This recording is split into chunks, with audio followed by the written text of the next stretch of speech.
listening to both the views, I just came to a very interesting realization about maybe myself. I don't know how many others share this.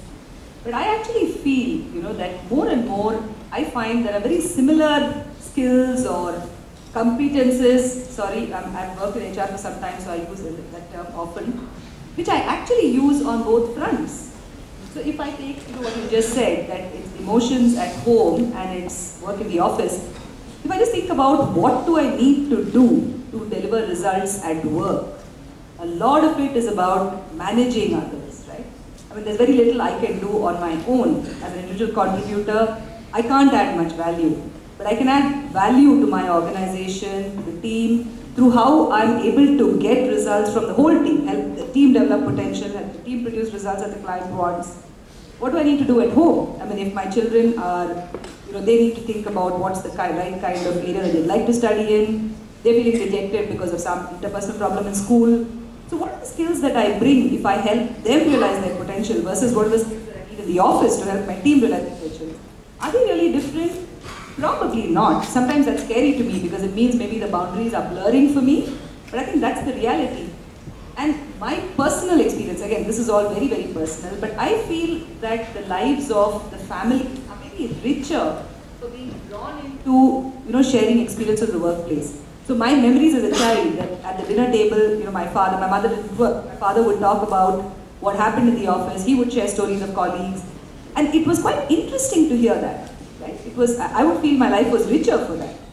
And if we do the same today, I don't mean that we don't give enough time to families in areas which are outside work, but bringing the family into, allowing them to participate in work, sharing what's happened, meeting colleagues, coming to the office.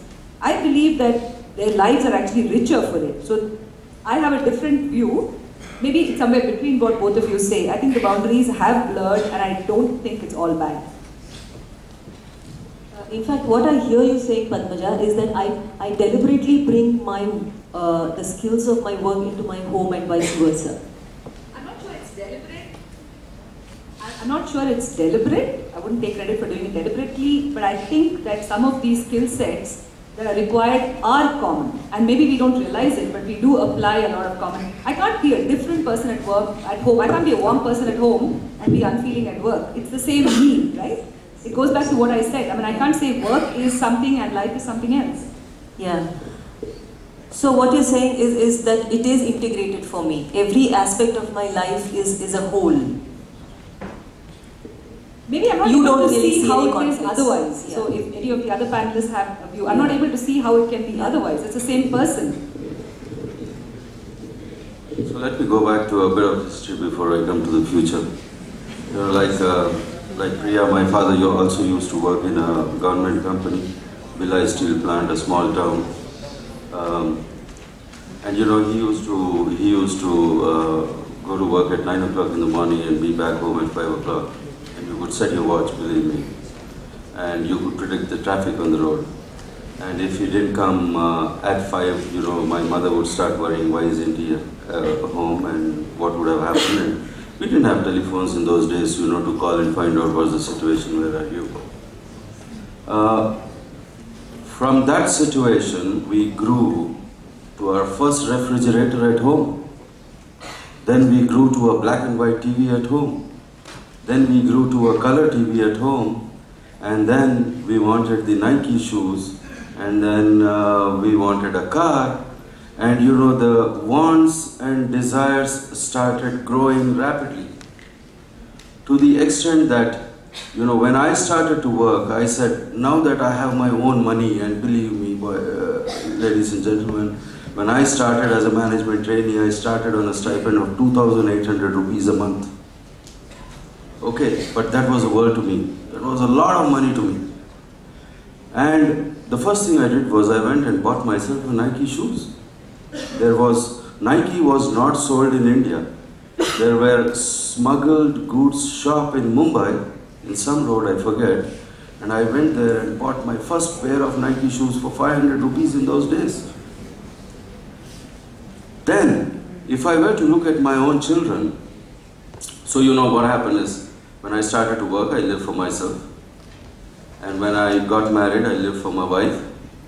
And when we had children, we lived for our children. And today my children say, if you want to buy me this, else I don't want. So they're brand conscious. So you need to provide them what they ask for as a good parent, otherwise you're not a good parent. Probably. And I don't deny them because, you know, I was as desirous as them when I was young. Now those things have grown in multiples and we need to satisfy ourselves. The second thing I want to say is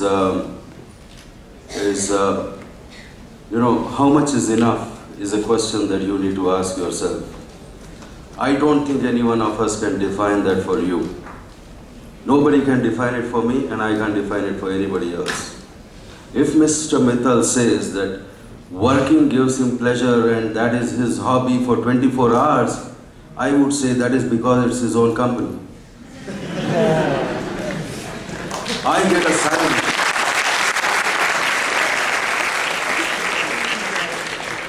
You know, in 2004, when my company, Aditya Birla Minax IT Services, got its first Great Places to Work award from Business World, and